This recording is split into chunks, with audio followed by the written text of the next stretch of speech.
Good evening, everyone. Welcome to this absolutely wonderful Askwith Forum. My name is Bridget Terry Long. I am the Dean of the Harvard Graduate School of Education, and it's wonderful to see your many great faces. I'm thrilled to have the opportunity to host the Ann T. and Robert M. Bass Professor of Government, Michael Sandel. I will say a few words of introduction, and then Michael will present for about 20 minutes. Afterwards, I will join Michael in conversation, and finally, we will end with audience Q&A. When we invited Michael to the Ed School 4 Forum, we knew his work on justice and ethics and a democracy would be timely. But this week, with the midterm elections on the horizon, civil discourse at a seeming all-time low, violence breaking out in communities across the country, and amid political upheaval around the world, his work feels more relevant than ever. As a faculty member at Harvard, I had heard of Michael long before I had the pleasure of meeting him. His course, Justice, which is offered through FAS and online, is one of the most popular courses at Harvard University. He has been described as a rock star moralist by Newsweek, and the most famous teacher of philosophy in the world by the New Republic. As most of you know, Michael teaches and writes in the field of political philosophy. His several books address some of the most important moral and civic questions of our time. They include What Money Can't Buy, The Moral Limits of Markets, The Case Against Perfection, Ethics in the Age of Genetic Engineering, and Public Philosophy, Essays on Morality and Politics. A true public intellectual, Michael's BBC series, The Global Philosopher, convenes video-linked discussions with participants all over the world on issues such as immigration, climate change, and he has lectured to packed houses and stadiums around the world. This might seem even a little more intimate to you. HGSE has a strong tradition in the study of civic and moral education that has engaged many students and faculty over the years.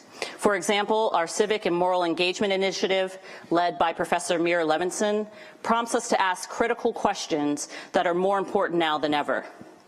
What does civic engagement look like among young people? And how might marginalized young people become even more civically empowered? How do we educate for moral competence? How is character fostered in and out of school?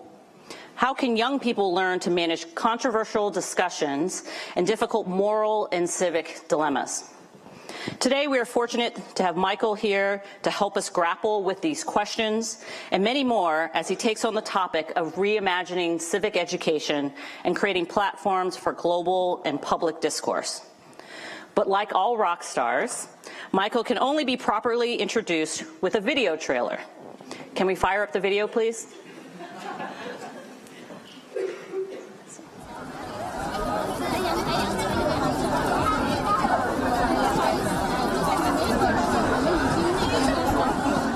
He has attracted an enormous following around the world for the best Socratic dialogues since Socrates.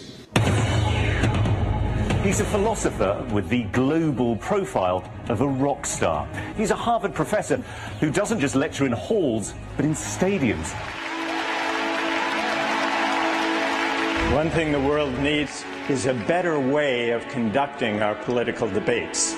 We need to rediscover the lost art of democratic argument.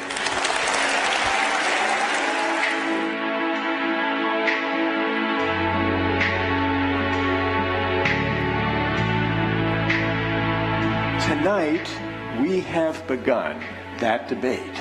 Even where we had strong disagreements, people were listening to one another.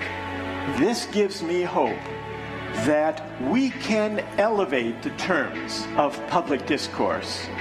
Too often, political parties and politicians, it seems, don't really address the questions that matter most about justice and the common good, the role of markets, and what it means to be a citizen. Tonight, you have offered an impressive example of what reasoned, challenging public discourse can be. If that's true, then we here together will have made a beginning toward renewing democratic citizenship itself.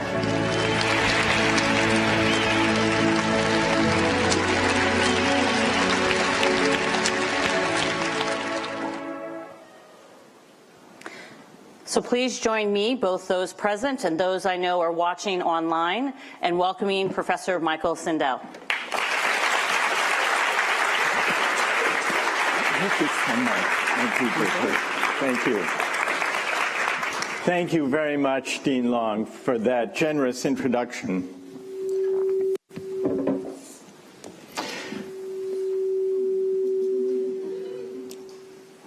We gather at a time when politics is polarized and fractious. It seems we've lost the ability to reason together, to argue together with civility about big questions that matter, including and especially questions about ethics and values. We're not very good these days at arguing in public life about questions of justice, debates about equality and inequality, questions about what we owe one another as citizens. If you look around the world today, there's tremendous discontent with politicians, with political parties. And I think the reason for this is a widespread frustration with the empty terms of public discourse. What passes for political discourse these days consists either of narrow managerial technocratic talk, which inspires no one, or when passion enters, shouting matches on talk radio and cable television, ideological food fights on the floors of Congress or of parliaments. So people are rightly frustrated with the hollowing out of public discourse. Now, what's given rise to this? I think a few things. First, in recent decades, what with the growing prestige of market thinking and market values, there's been a tendency to crowd out civic questions and civic debate. We've come to think of ourselves increasingly more as consumers than of citizens, and this drives debate about ethical and civic questions to the margins. Meanwhile, politicians and political parties, they're happy to avoid controversy, especially on contested moral questions.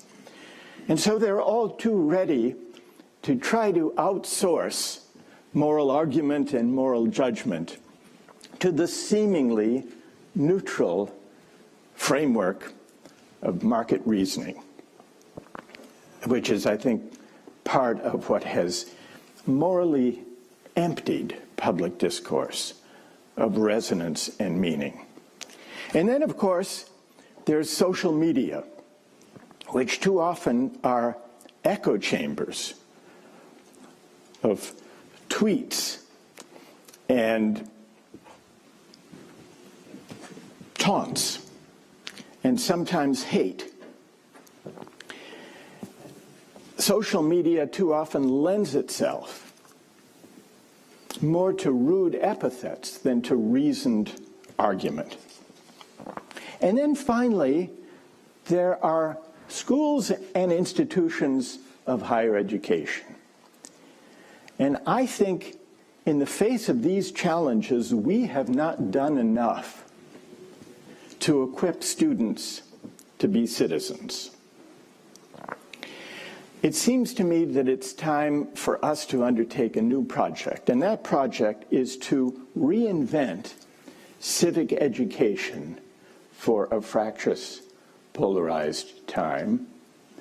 And by civic education, I don't just mean teaching students about how the institutions of government work, or how a bill becomes a law, or how many senators there are, or even how to vote, important though all those things are, the civic education we need now is above all an education in reasoning and arguing about big ethical questions that matter. Justice, the common good, what it means to be a citizen. And to do so with passion and conviction, but also at the same time with civility and mutual respect. So that's part of our project.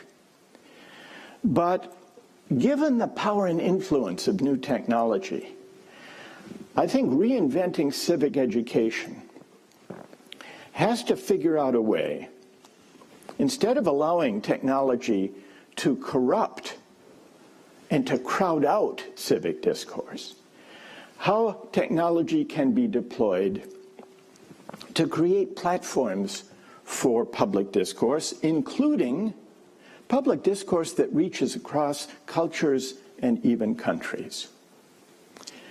This seems to me a project for us, for all of those concerned with education and with the quality of our civic life.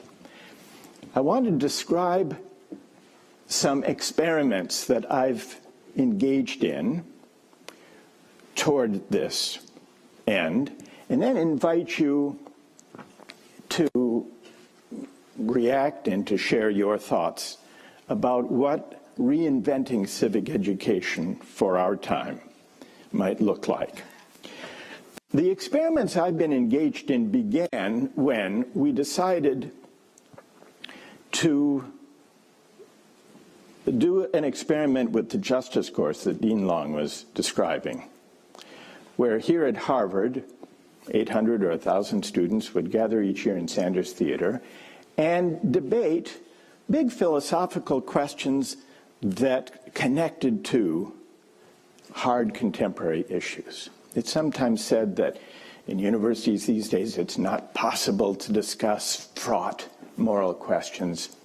We didn't find that to be true at all. We took on questions such as affirmative action, same-sex marriage, and this was back in the day before a national consensus emerged on that question, immigration, free speech versus hate speech. We did an experiment. We filmed the course and, with the permission of the students, made it freely available online. This was before the term MOOCs had been invented, before edX, before any of these online companies. We just wanted to see what would happen if we opened access freely to the Harvard classroom. We never imagined that tens of millions of people would want to watch lectures about philosophy online, and in different countries, no less. And that people would watch not only who are enrolled in courses in colleges and universities and in high schools, but ordinary men and women who were interested in reflecting on the lives they lived. One of the most gratifying responses came when a colleague came back once from a trip to China and reported that a taxi driver in Beijing asked him where he was from, and he said, from Massachusetts. And the taxi driver, with that prompt alone, said, I'm taking a course, a Harvard course on justice, and my whole family is joining me in taking this. Well, that for me made the project worthwhile, because one of the aims was to show that higher education can be a public good, not just a private privilege. But there was a further ambition, beyond access, because this was, after all, a civic project, given the subject matter. Once it became clear that people in lots of places were interested in watching, I wanted to see if we could use new technology to move beyond access to participation, to enable people who are interested in these questions to talk back, to give voice to their views and opinions and arguments, so that we could learn from them and join in a fuller, richer kind of dialogue than would be possible just in the immediate classroom. And so I experimented with various forms of technology to try to enable real-time discussions with people in different parts of the world. And I would like to show you one such experiment, which we did in a high-tech studio called HBX Live here in Boston at WGBH, a studio with a wall of 60 monitors that can be linked to people around the world. And more than that, others can watch online and send in comments. For this, we did this experiment with the help of the BBC, for whom I'd been doing a series of programs. They call it the Global Philosopher because of the global participation. We took issues. One episode was on immigration and refugees, another was on climate change. I'd like to show you an excerpt of a discussion we had on free speech and hate speech. Should there be a law, this is the question that the participants respond to, should there be a law preventing hate speech defined as speech that vilifies or demeans people in vulnerable groups? So let's have a look, and then we'll see what people think of this stage in the experiment. All right, let's bring back Frankie in Vancouver, Canada. What do you say to Emma? Emma said to express opinions and create dialogue, but that's not what hate speech does. When we're talking about things such as degrading people with certain sexualities, degrading people of certain races, degrading people of certain heights, as someone said earlier, that is not helping political discourse. That is not grasping at an opinion. That is blatant disrespect, and it harms people. Emma? I can understand what you're saying, but I think I'm afraid that the people that think that way and aren't allowed to express it, that they will express it in other words than in other things than words. You're afraid of driving the hatred underground by banning its public expression. Is that it, Emma? Yeah, I can see you can compare it to, for example, not legalizing drugs or not legalizing being from another sexuality, that people will always maintain those kinds of feelings or thoughts, and they will express them otherwise. In Croatia, Martina. Yes, I think that freedom of speech is completely opposite to hate speech, because hate speech often leads to violence toward exactly those people you are speaking against. So it's not only the problem of speaking against them. Hate speech really brings to violent acts. Okay, now Martina has introduced another consideration here, that hate speech may lead to violent acts. Emma has been opposing the hate speech laws. Is there someone else who opposes hate speech laws who would like to reply to Martina's argument that if you allow hate speech, it may lead to violence against vulnerable groups? In Mogadishu, Mariam. Hi. I actually want to argue that hate speech is a kind of violence. As someone who's had to endure hate speech, it's something that undermines your humanity. It's attacking you based on things that you can't change, and things that are maybe irrelevant to a discourse. For instance, I mean, as a student, I know that there's a lot of discussions around safe spaces and what should be allowed to be said in a classroom, because when you have a diverse group of students and some are being oppressed because of what some others are trying to say, you create this hostile environment where it's not an equal learning the opportunity to learn is not equal across the board. All right, Marion, you said something interesting when you said that hate speech undermines the humanity of the person being targeted. And this brings out two different kinds of arguments, two different objections to hate speech that have been running through this discussion. Some of the arguments for banning hate speech worry that hate speech will lead to violent acts. But Marion raised a different kind of argument, which is the speech itself undermines humanity or expresses disrespect and inflicts, I suppose you could say, a kind of harm in and of itself, intrinsically, whether or not you could show evidence that hate speech actually leads to violent acts against those being targeted. What about that, Kyung-hee? Well, I believe that Copernicus gave offense to religion and science by challenging the position of the sun in the earth. Martin Luther King gave offense to U.S. society and norms by challenging racism. And women are giving offense to a male-dominating society by challenging inequality. And when you say protection, you assume that the people are weak and cannot defend themselves.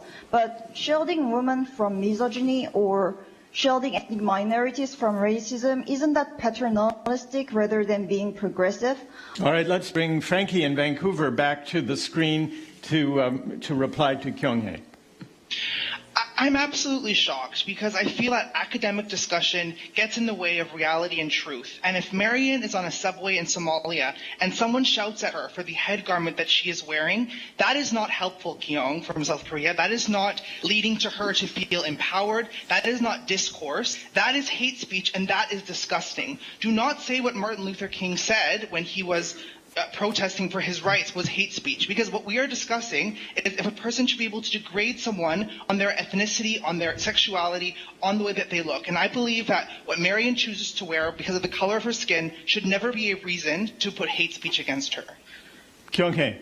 But I believe that offensive speech can only be defeated by more free speech, not limiting offensive speech. Therefore, free speech should not be limited, but rather expanded. Marion. I think we're confusing being offensive and like hate speech with just being disruptive. If you have a controversial idea, but you substantiate it really well, that doesn't make it hate speech, and that isn't something that we're arguing about being banned. But when someone's being attacked on the basis of something they can't change and it's not contributing to a dialogue or actually furthering anything, then that in itself is damaging and hate speech.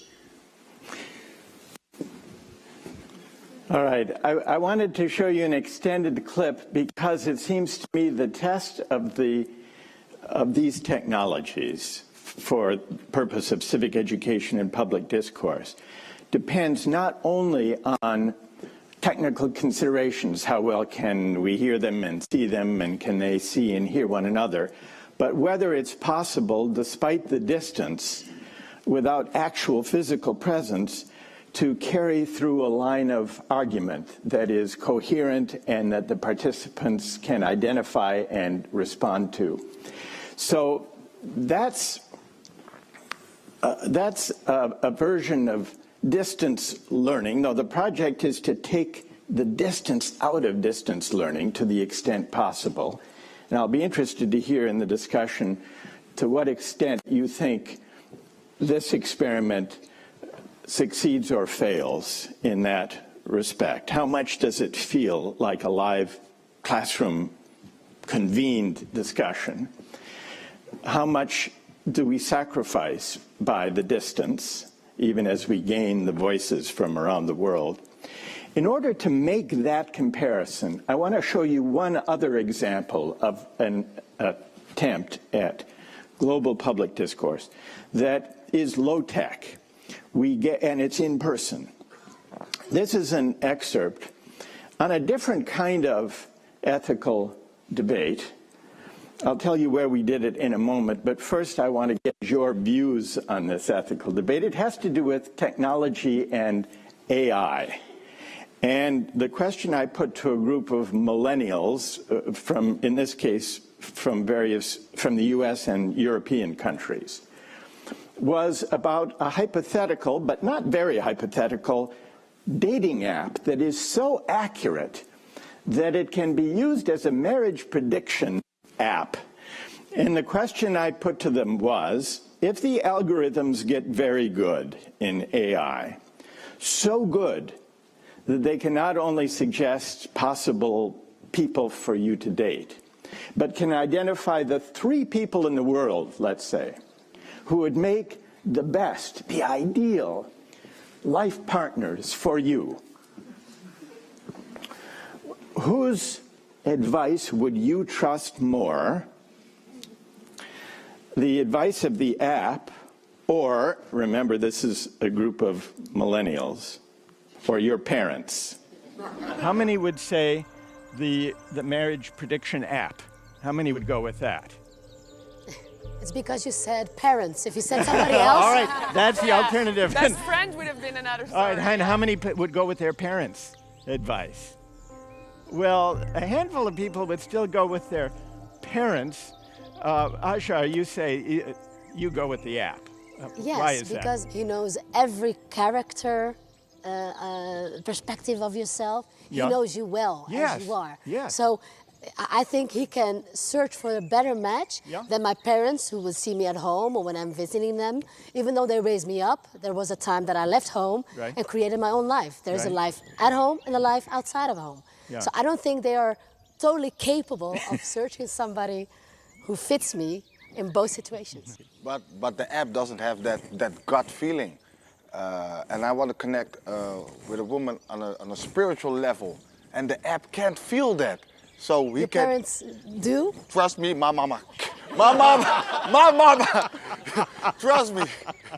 My mama knows these type of things. She knows me from the inside out. So if I come home with a girl, she would notice in like 2 seconds, no, this is not good for you.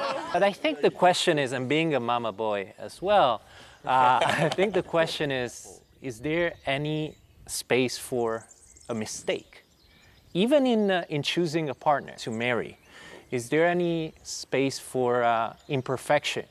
Because this thing works very well. It's not the algorithms that we have now. It finds the exact perfect match.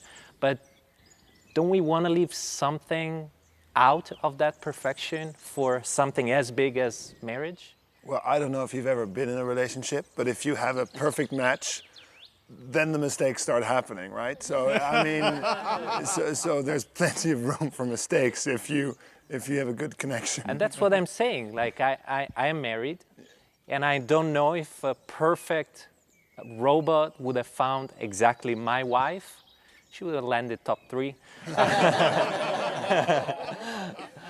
But I think if it helps you find, this is going to sound very clinical, but a list of potential partners that have a good match, it helps because it takes away a lot of the clutter of finding somebody who you have a good connection with. Is that actual clutter, or that's part of what we call love, dating?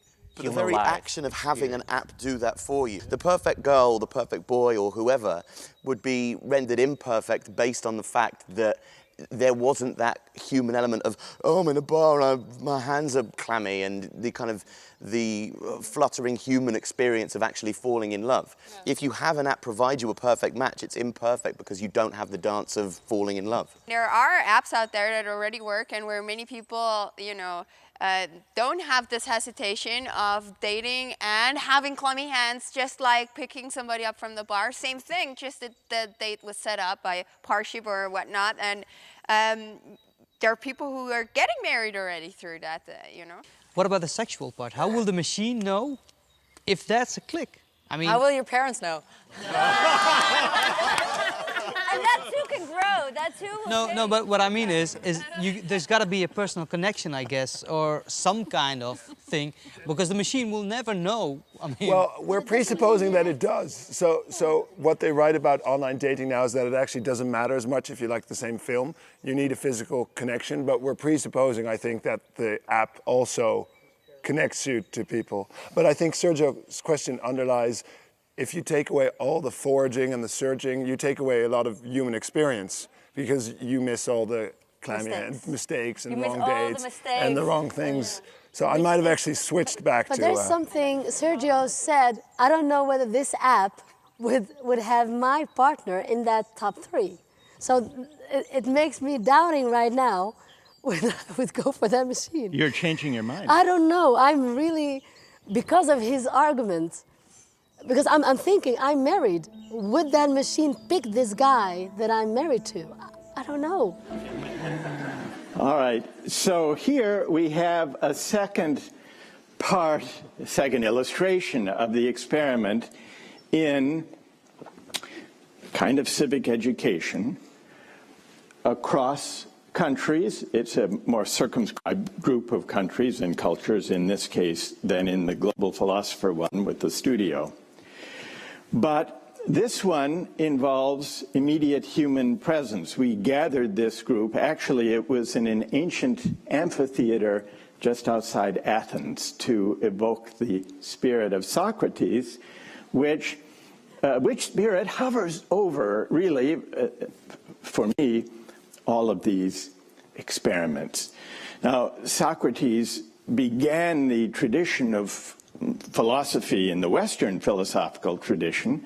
It's interesting to remember that not only did he lack access to technology, but he didn't write in philosophy journals. He didn't give lectures in philosophy. He wandered the streets of Athens. He went down to the port of Piraeus, and he asked questions of ordinary citizens. And as they tried to answer the questions, before they knew it, they were doing philosophy.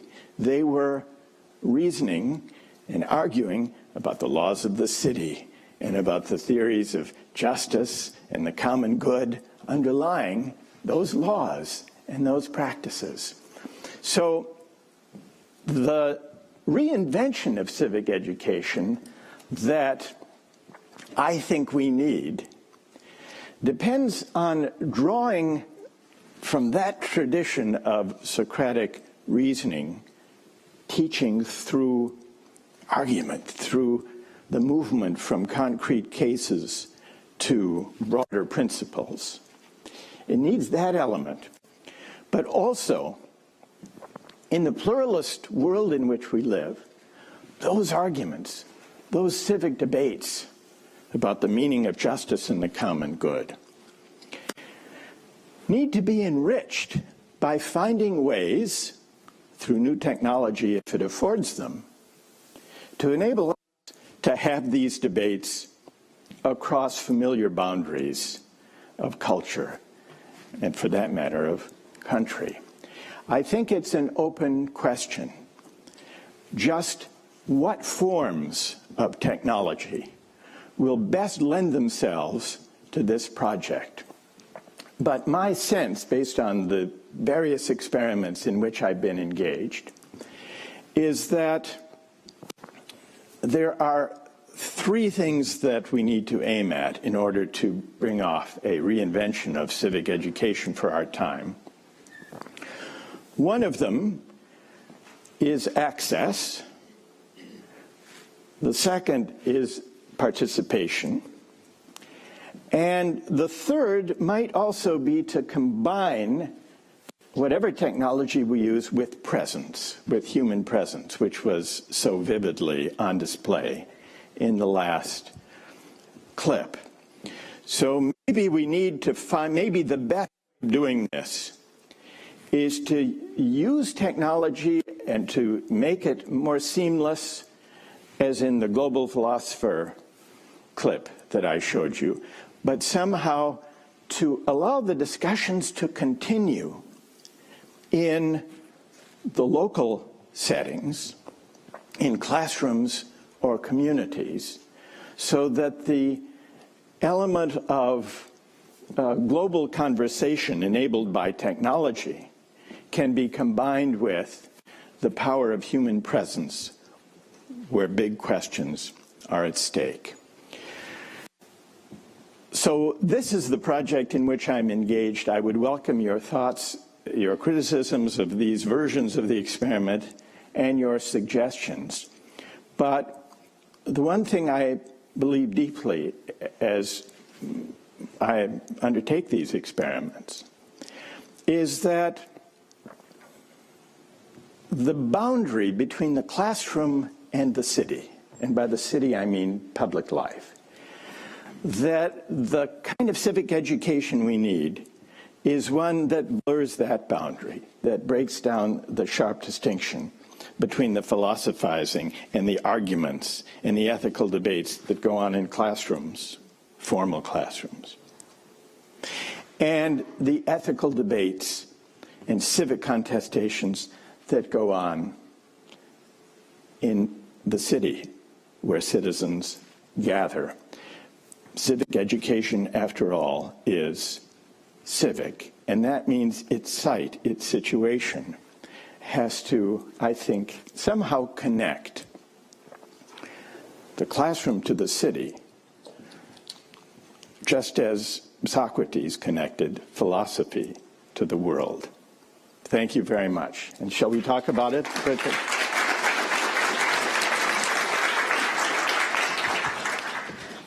Wonderful. So that was just a taste, and now I have the absolute honor to start a conversation before I open it up for your questions. So Michael, I found the videos fascinating, and I appreciate you sharing some of these with me ahead of time. I think there are two themes here that we could talk about. I'd love to touch upon each. The first one is about civic engagement, and the second is about technology, right, and our exchanges in terms of technology. But just to start, since you have grappled with these issues with so many students, I'm curious what you've noticed or what surprised you about the conversations you have here in Cambridge with Harvard students and those that you've had with students around the world. And that was a really great video to see the voices or hear the voices from around the world. Bridget, one of the things that I guess has struck me more than any other is that the conversations are not radically different. And that's because what runs through them all is a hunger, especially among young people, but I think also among citizens generally, to engage in reasoned public argument about big ethical questions that matter. And this I find everywhere I go. And there are differences, sometimes more nuanced than I would have guessed, in the positions and opinions people express. Okay. And we can talk about those if you no, like. I would love to hear some examples. Well, one set of topics that I've tried out on different audiences around the world have been about markets and the moral limits of markets. What goods should and should not be up for sale? Right. And so I put questions to the audience, and they respond. And in maybe not surprisingly, the most market-friendly moral intuitions that I have found, and this is an unscientific survey, but based on lots of travels, well, in the U.S., to be sure, it probably wouldn't surprise anyone that in European countries, for the most part, there's greater skepticism about letting markets decide everything than in the U.S. But there is one place where the market intuitions ran at least as deep as here in the U.S. Do you want to try to guess where? I don't know. Anyone? China over here. China. Mm-hmm. And that, I think, is in part because of the market openings of recent decades, the tremendous economic growth, boost of GDP. But what I also have found in China is, for all the enthusiasm of markets, which is at least as great as in the U.S., far greater than in Europe or in Latin America or in Japan, there's also a sense, including among young people, that GDP-ism is not enough to give meaning to life and to hold a society together. And so there's a searching. And the searching is always what interests me the most. Right. Well, that's fascinating. I know as a longtime faculty member myself, having a diverse group inside the classroom allows for much more rich and robust discussions. Yeah. And so I can only imagine if I had the benefit of the technology to have people from all over the world in the classroom at the same time, how many interesting perspectives and surprises might come. But I'm curious, and overall, do you think, how much do you think our views about civic engagement, about ethics, are grounded in context and our backgrounds versus just our individuality? I think it's both, because whatever generalizations one might make, there are always, in whatever country I visit or whatever country speaks up on one of these global classroom settings, there are always disagreements within countries that are as powerful and far-reaching as any disagreements across cultures. When we did an early version, not with this studio, but with another kind of technology in Sanders Theater, where we were able to link to 4 other countries. We linked the actual classroom to Brazil, China, Japan, and India. And the students, I think, were struck that the sharpest disagreements were within each group rather than across the group. So whether we're talking about distributive justice, the relation of rich and poor, equality and inequality, the meaning of civic virtue, or questions about the role of money in markets, should commercial surrogacy be permitted, for example. There are fierce disagreements within every group, more so than could be predicted between countries. That's very interesting. Do we need to make a quick change here? Yeah.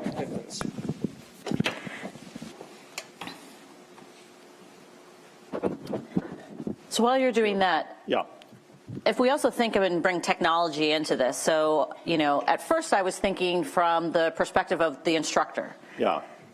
If I'm using technology, am I able to duplicate what I'm doing face-to-face when I can read your body language and how you're reacting and who agrees and who's nodding, who's tentative versus not? Yes. Although you had you're able to use a wonderful studio that at least gave you pretty good headshots.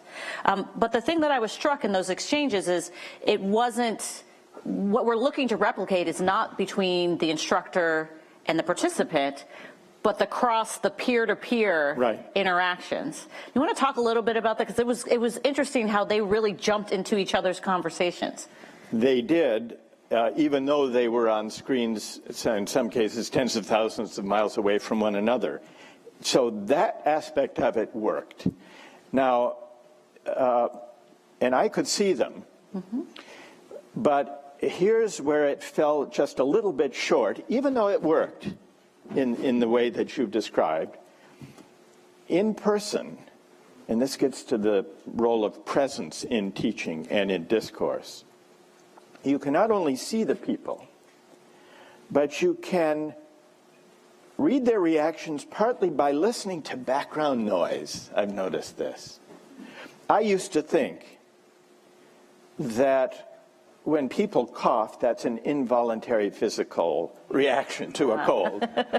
But just teaching, even before doing these experiments, teaching in a classroom, I've learned that when I hear a lot of people coughing or shuffling their feet, that means I'm not really capturing their attention, and I better do something about that. And when they're riveted, nobody coughs. Nobody needs to cough, even They're people who have the flu. completely distracted and focused on you. Yeah. Yes. So hearing is an important part of engaging, and so is interruption. I wanted these, when we did this experiment, I asked the people who run the sound, can't we keep everyone's microphone up so that they can jump in and interrupt if they feel passionately? Because that happens in a classroom. Right. And so they did that for a while, but since they were also using this to put a version of it on the radio, they said people listening on the radio don't like to hear all that background noise. So we have to keep it down. So we had a tug of war. I said, well, can't we keep it up just a little bit? Because the more you perfect the sound, really hearing the one person who's speaking, the more you cut off the possibility of interjection, of interruption, of laughter.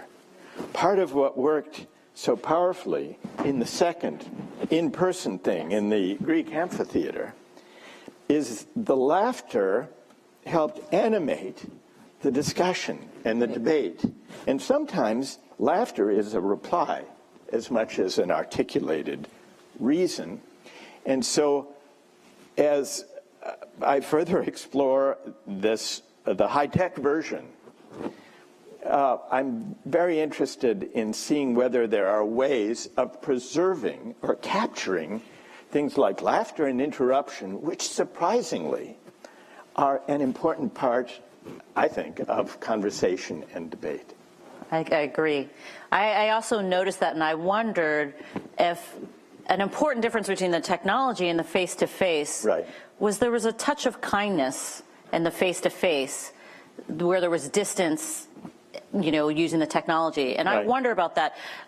So for those of you who are students, those of you who are members of the GSE community, I've sent out emails where I've emphasized again and again, we are a community, and not only reaching out to those you know, but those you don't know. Because I think it's an important precursor to having uncomfortable conversations, to feel like you can fail, you can mess up, you can ask stupid questions, and there's no wrong question to ask.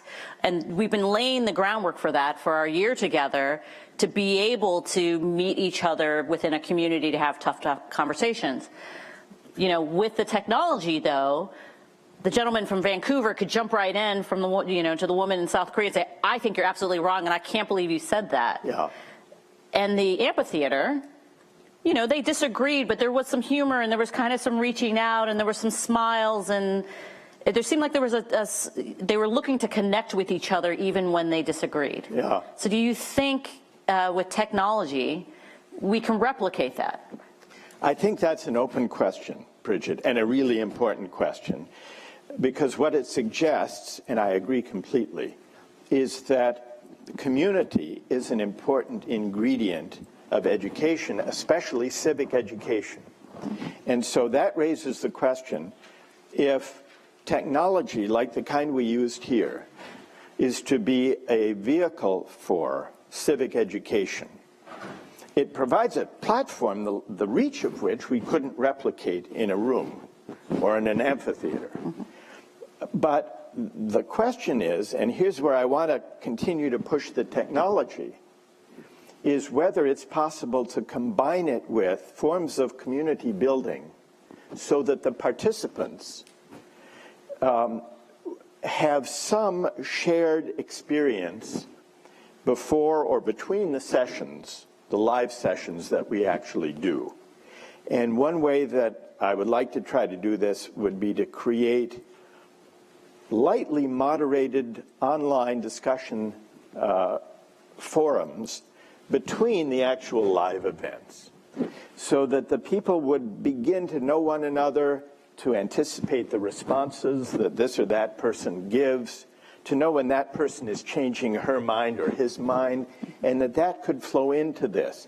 So what I've not, and we've not succeeded in doing yet with these experiments, but I think is very important, is to connect them, the live events that are global, with ongoing online discussion communities to see if community can be built that way.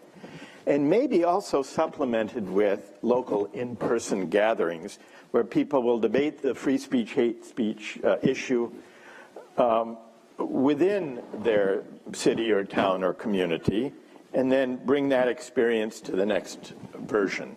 So how to connect community with technology, that I think is the next frontier of this project. And what it suggests is that those of us concerned with the content, with the education, with the civic argument, need to work closely with those who are designing these technologies to say, now here's what we need next. So that's what seems to me the exciting next step. Right. So I think that there's a lot of promise there, and I know there are many of us at the Ed School who could absolutely help think through that and participate in that project.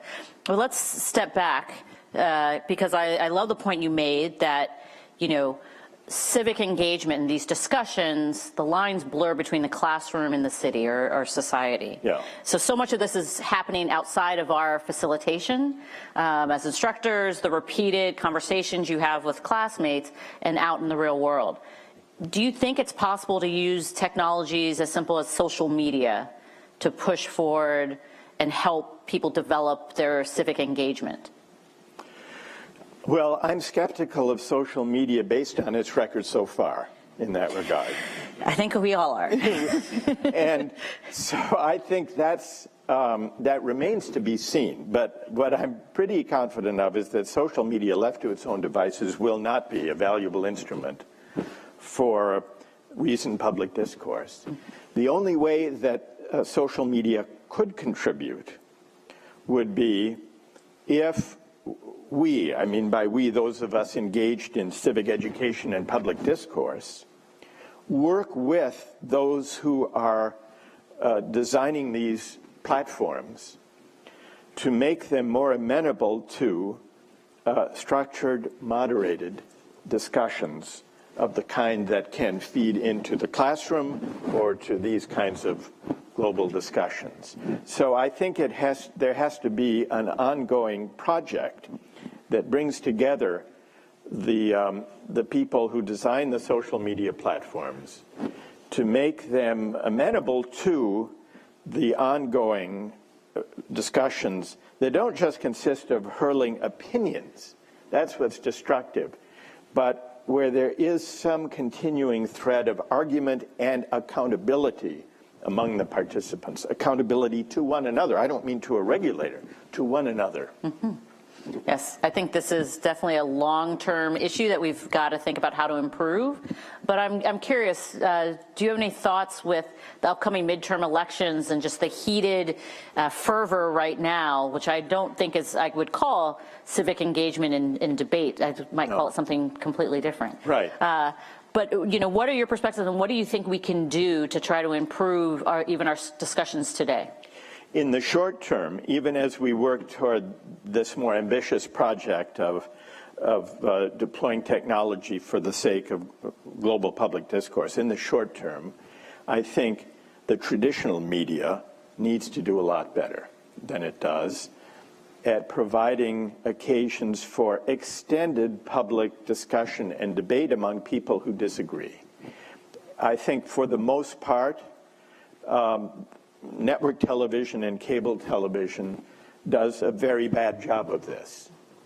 They prize and reward shouting matches and hurling sound bites back and forth.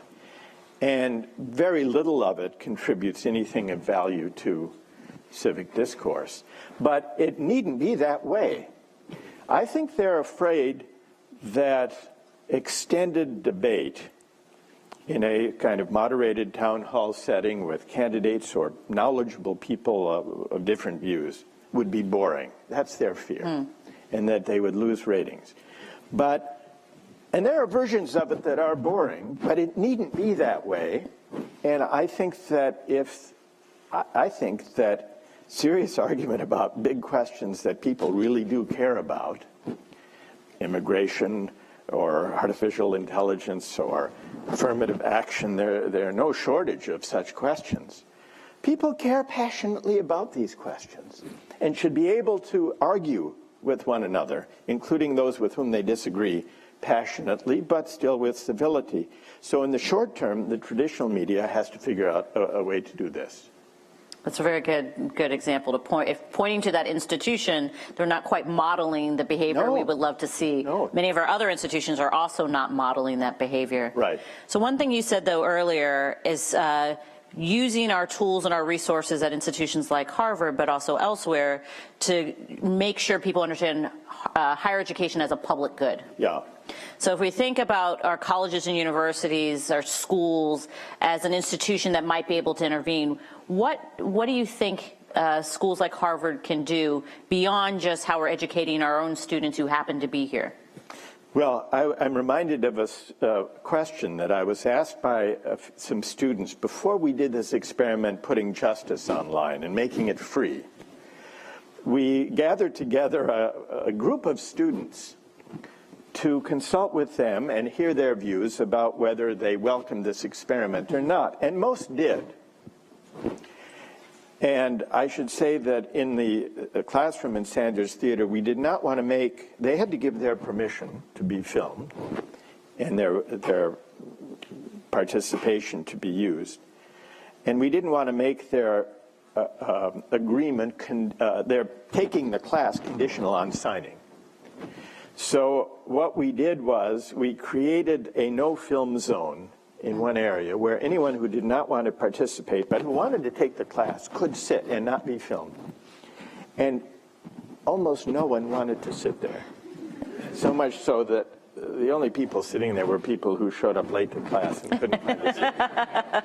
So that was not a problem. But when we asked a focus group of students for their opinions, one of the first questions one of them asked was, if you're going to give this course away free online to anyone who's interested, won't that mean that people like us won't pay all this tuition money to come to Harvard to take the class? I've heard that question before. I used to cover this in my own courses, and I would ask the question, what if I put all my lectures online? How would you feel about that? And the class would be very divided, and some would say, well, you can throw it online, but they don't get access to you and our discussions in the classroom, and others would say, it's completely fine, there's no problem.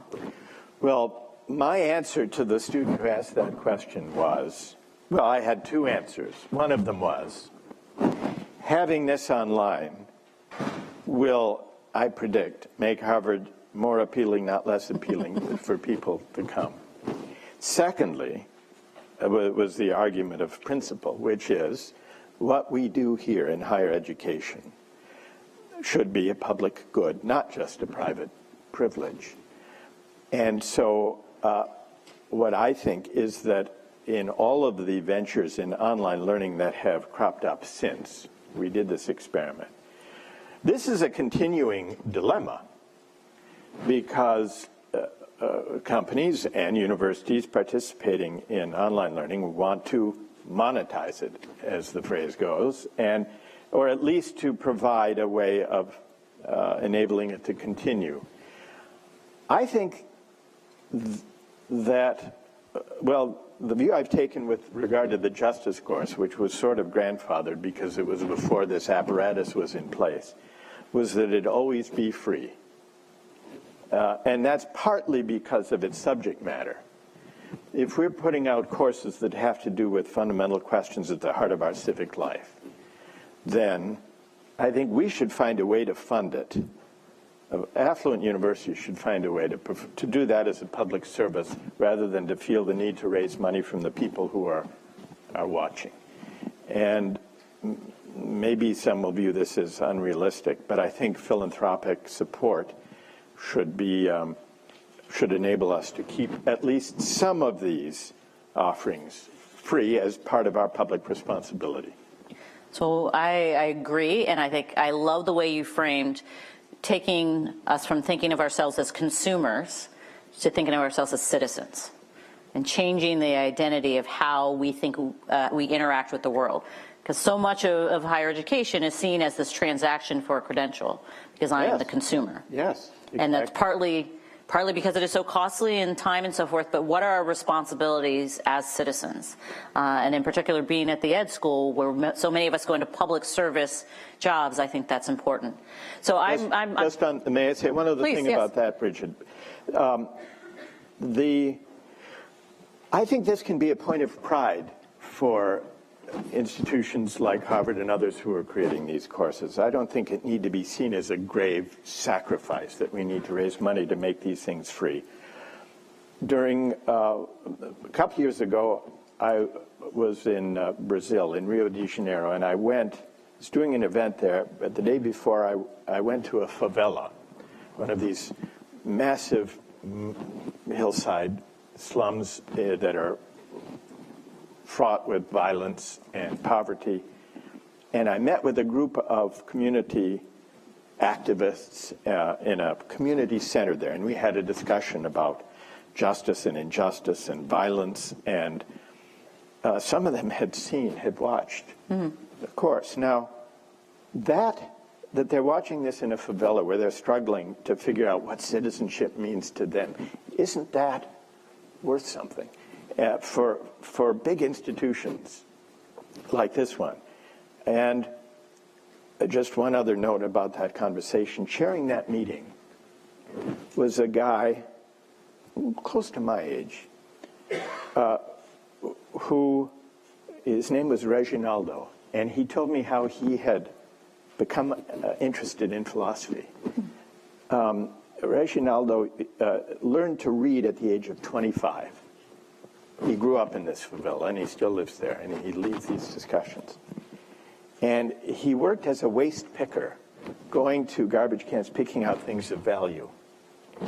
And one day, in relatively affluent neighborhoods, one day he found a torn book in somebody's trash barrel. And he started trying to figure it out, and the guy who owned the house came out and asked him what he was doing. It turned out the torn book was a part of Plato's text on the trial of Socrates. And the guy in the house was a retired philosophy professor who taught Reginaldo how to read, and they began over the years to discuss this book of Plato.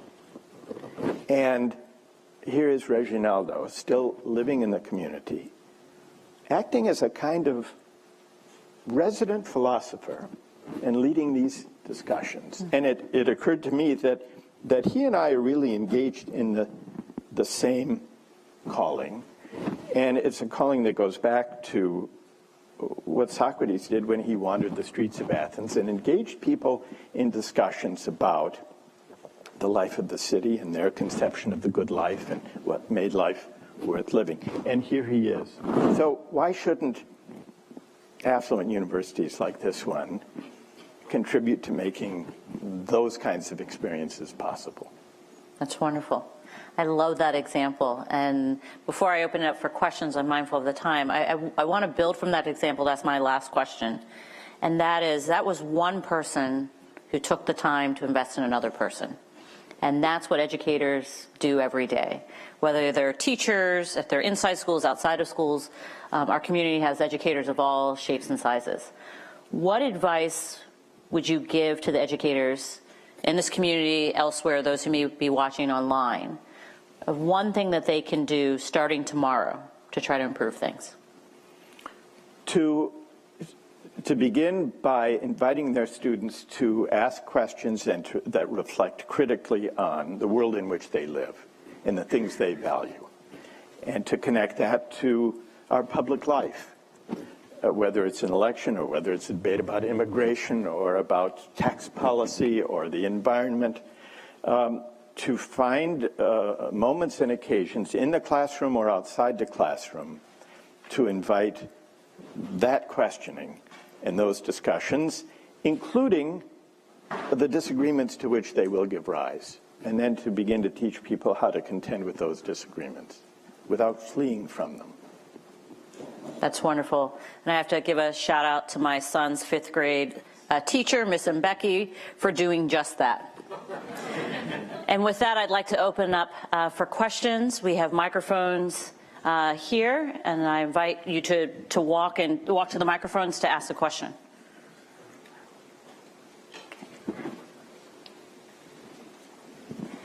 Here, please. Thank you so much. Is it working? No?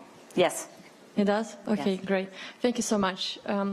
So while watching these experiments, I just noticed 2 things, and which these participants had in common. And the first thing, it was that they were respectful of each other, and the second one, that more or less they shared the same background. They were educated, they spoke English, even though they were from different countries. And the third thing, which they had in common, they were open for the debate. And for me, I think this is the most important. Even if we do have different opinions, the fact that I'm willing to engage with you in the debate, that means that I'm already open for you to prove me wrong. Yeah. And my question is, how do we deal with people, first, who are disrespectful, and second, the ones who don't want to engage in this debate? Because I think this is the most challenging. How do I even talk to someone who doesn't want to do it? Yes, it's a great question. Thank you for that. I think the best way to do it is to begin with questions. And it's true there may be some people who are not interested in responding to the questions or to even a gentle conversation about moral and political views. But there are such people, but they are fewer than we are inclined to think. I think it's a feature of our current cultural and political moment that we assume that a large swath of the electorate is not open to questioning and to debating and discussing. And I think that's not true. It's not been true in my experience. One experiment among the various experiments I've been describing that I was asked to participate in was to bring together a group of, shortly, I think this was about 6 months after the election of 2016, to bring together a group of Trump supporters and Trump critics. And we did this in a studio in New York. And interestingly, this is not CNN, this was NHK, which is Japan's national public television network. They were interested in finding out what Americans are thinking and how they're disagreeing. So they gathered, and I said, you've got to get people, the studio was in New York, I said, they can't just be, you can't try to find some Trump supporters in New York State. You need some from the Midwest, from the Rust Belt, from the South. And they did. And we had, I think, maybe it was about 10 from in each camp, sitting together in a studio. And we taped a 4-hour discussion about the toughest issues, the wall, immigration, race, what it means to make America great again, what America first means. And people, they didn't come to agree, but the degree of reasoned debate and disagreement was pretty striking. And I think we assume that we are all ships passing in the night before we really try. And so this goes back to, I think, the failure of the media, as well as the polarizing, fragmenting effects of social media. And I think we need to lean against those tendencies. We might be surprised with what we would find. I think you would have really great advice to offer to many who are about to go into the American Thanksgiving holiday to try to connect with some of their family members who might feel differently. I think the little encouragement might go a long way. Right. Oh, yes. They sometimes say when they advertise things on TV, but don't try this at home. But still, this might be worth trying at home. Yes. Yeah. So keeping on the theme of innovation in education, one of the most fascinating topics I've been exposed to here is how there's this race to develop devices that can actually quantify the engagement students are experiencing in the classroom. And it's a very cutting-edge topic, and as you can imagine, our class has been having great debates on it. I'd love to hear from your experience what kind of moral and ethical challenges you're seeing here, and what kind of frameworks you would recommend to us to help us understand that. This will seem like a very blunt answer. I would not go in for that stuff. I'm a big believer in technology as a way of promoting public discussion and making education accessible. I think, and this may make me seem very stubborn and old-fashioned, I think if a teacher in a classroom isn't capable of figuring out whether the students are engaged and absorbed or checked out, then the teacher needs to, well, improve. Because I think one of the most important parts about effective teaching, and I think this is true from primary and secondary education through university education, is figuring out when you're connecting and when you're not. Mm-hmm. And if you can't do that, chances are there's something wrong with your lesson plan. And so I would not look to technology to solve that problem. I would deploy technology in these other ways. But maybe you or others here would disagree. Let me guess, you wouldn't have used the dating app. You would have chosen parents? The dating app. Well, my reflex is no, I wouldn't have used it, but the more I listen to young people, the more I think maybe I have something to learn in that regard. Hi, thank you for your time. I actually just finished a paper on Socrates, so I'd love your feedback if you would. You want to bring the paper up? Yeah. Okay. No, go ahead. My main question is regarding your choice for the term civic education, vis-a-vis why not moral education, or ethical education? How did you come to that decision? Yeah. I take moral and civic education to be one and the same subject. Okay. And I don't think you can teach the one without the other. Yeah.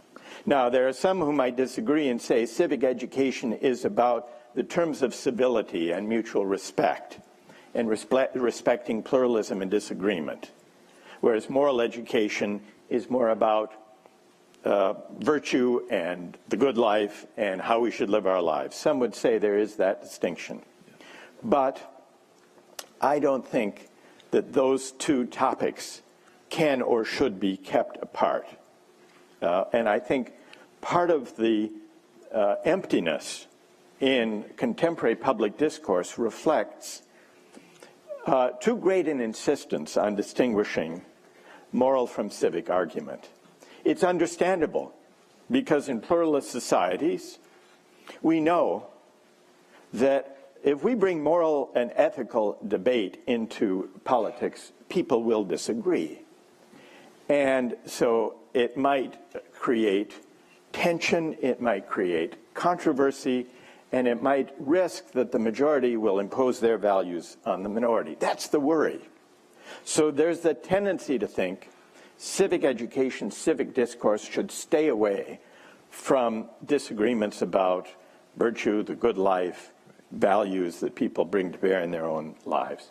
But I think that that too sharp a separation empties out the public square, evacuates moral meaning, and the risk is that when the public square is empty of larger moral meaning, it will be filled by narrow, intolerant, authoritarian, and xenophobic sources, attempts to reach for meaning. And I think that's what we're witnessing today, that those who have been too abstemious about bringing moral and ethical argument to bear in politics have opened the way for dangerous assertions of meaning of an authoritarian and xenophobic kind. And so that's why I would not keep moral and civic argument too far apart.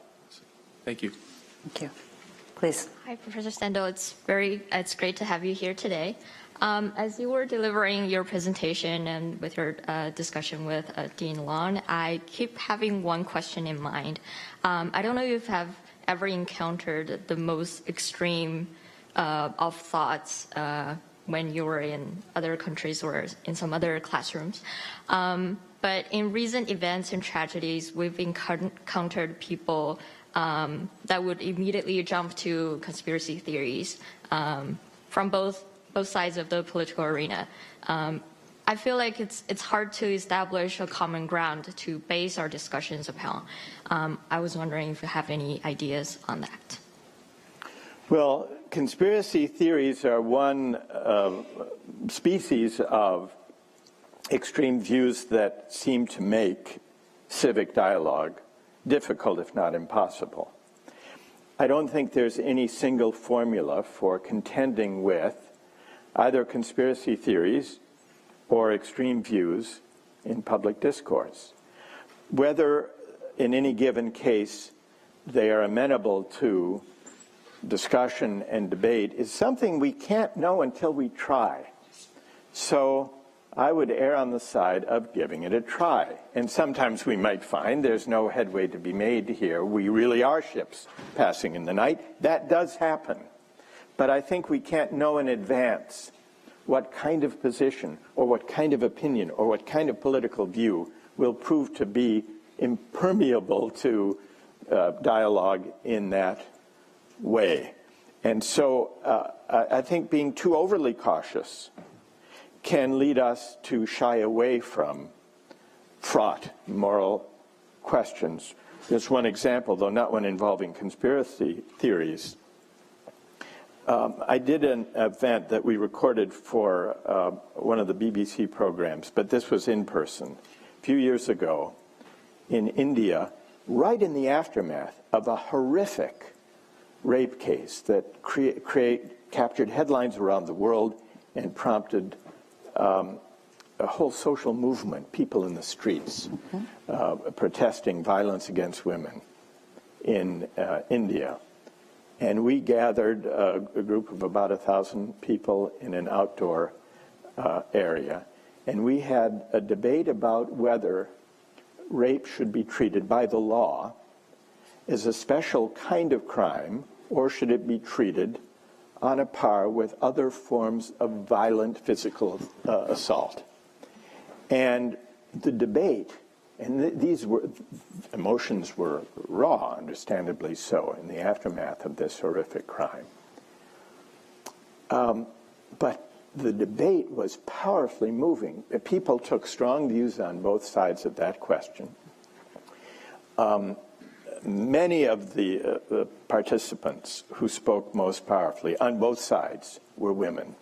Many of them younger women, and then some who identified themselves as an older generation tried to correct what they saw the views toward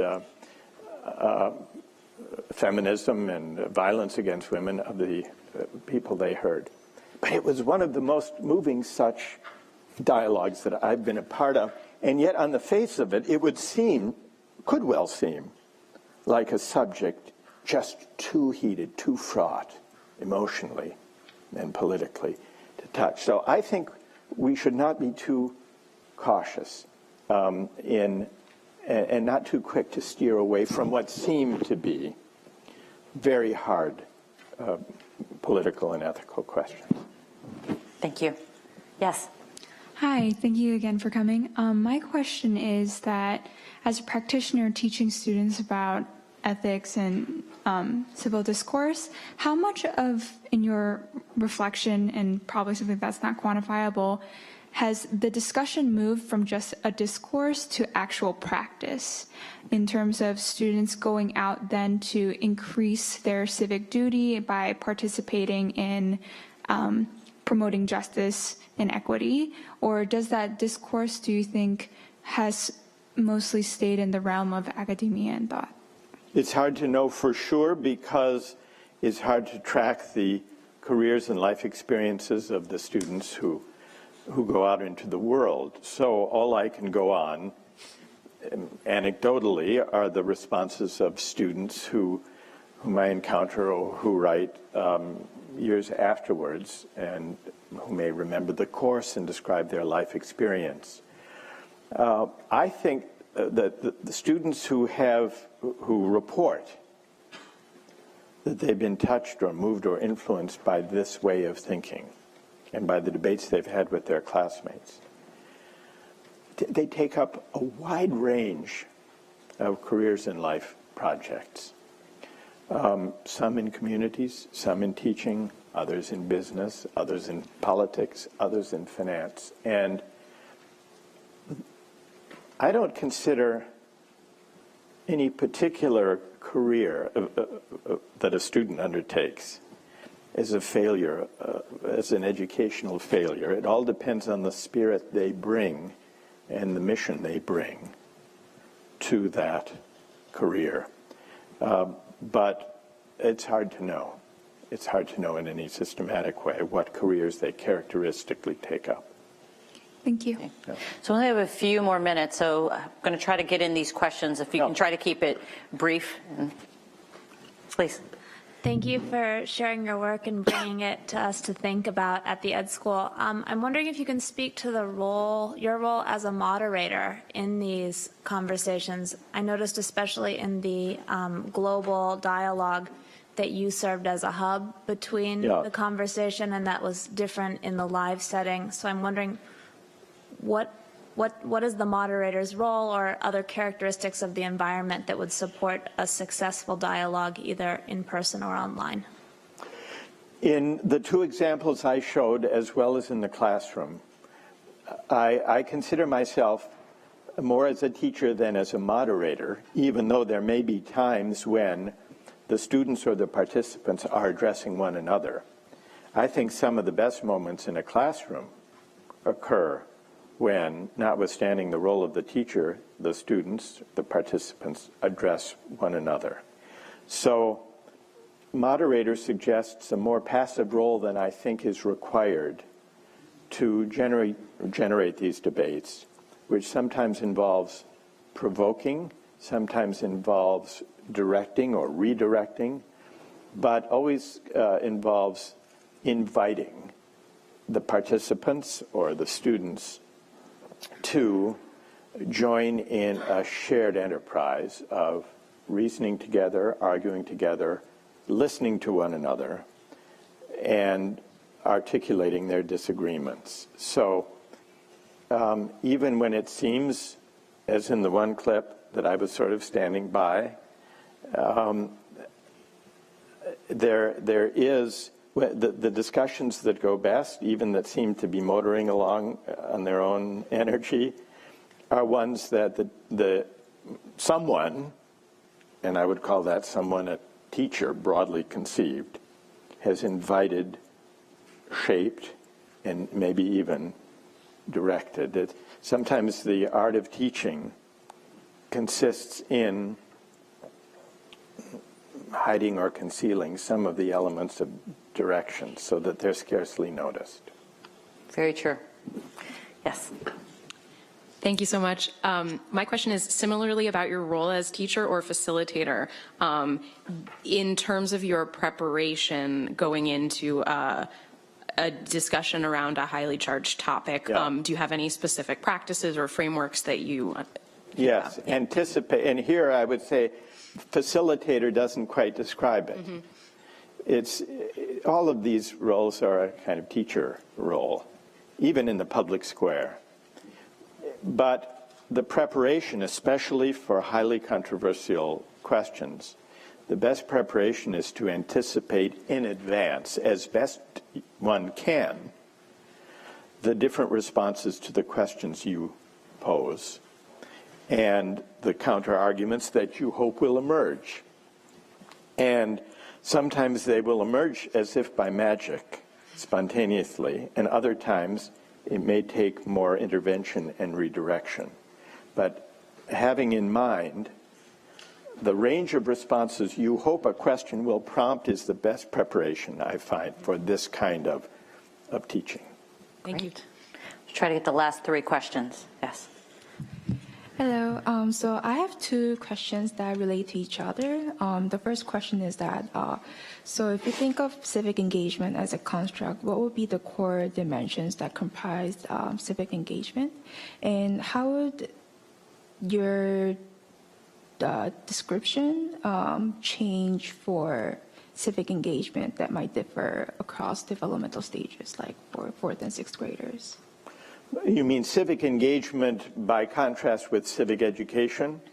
Or do you take them to, you mean both together?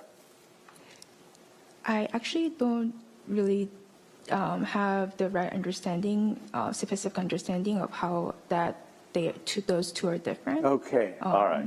So you might think of civic engagement along the lines of the earlier question of people who go out into the world as activists to enact this or that solution to a public problem, whereas civic education would be the reflection and argument and questioning that enables people to figure out what they believe and why about this or that public question. I think they're closely connected and need to be closely connected. Civic education and reflection on the one hand, and civic engagement and activism on the other. So I don't want to separate them entirely, but I think in the classroom, civic education consists in an invitation to students to reflect critically on the way public life is ordered, what the laws are, whether the society is just or unjust, whether people properly understand their civic responsibilities, and so on. But to relate it to the world in which we live, to the dilemmas that the public life confronts at that moment. And very often, students who become engaged in that way want to go out and put their views into practice in the world, and I think that's a very good thing. But that's how I would conceive the relation between civic education and civic engagement. I see. Thank you. Yes. Hi, thanks for spending your evening with us. So I have a question. I've been really fortunate to have an excellent education both here and throughout my education, and I've been kind of wondering throughout your presentation, where are the places in more of the informal realms where these discussions and discourses can happen? What are the organic spaces, and how do you do that if you don't have a facilitator? I mean, how do you dive into some of these topics in kind of a seemingly growing post-fact society? You mean out in the world where you don't have a teacher or a moderator or a facilitator? And in a world that's becoming more fragmented, and even thinking of Robert Putnam's work on the dissemination of community and how we're not spending as much time with each other anymore in the first place. I think the only way to have civic dialogue and to have it spread throughout our public life is for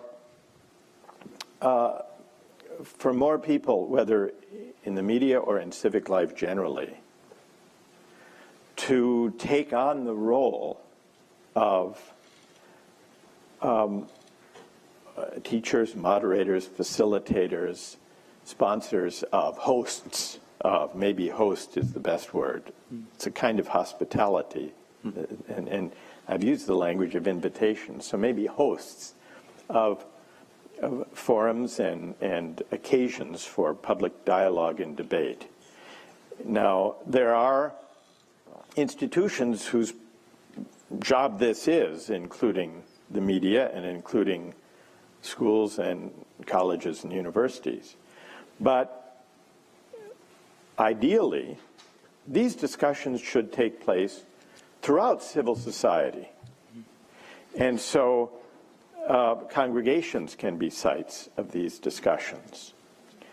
Trade unions historically have been sites of discussions like these, civic associations. So I think that, but in all of those cases, the discussion doesn't happen by accident. It never does. It requires some community and some leaders in that community to be the hosts or the conveners or the provocateurs, which amount to the same thing. And I think that really the title of that role, broadly, is citizen. I mean, that's what citizens should be doing and convening. And it has to take place within civil society. And we've been discussing tonight how technology can help.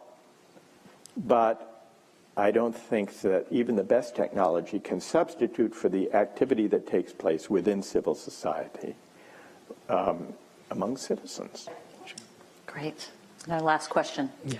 Hi, Professor, and thank you for your thoughts this night. I'm a visiting researcher from Brazil. That's why my question is focused on that. Yeah. Thank you for the example. I completely understand that.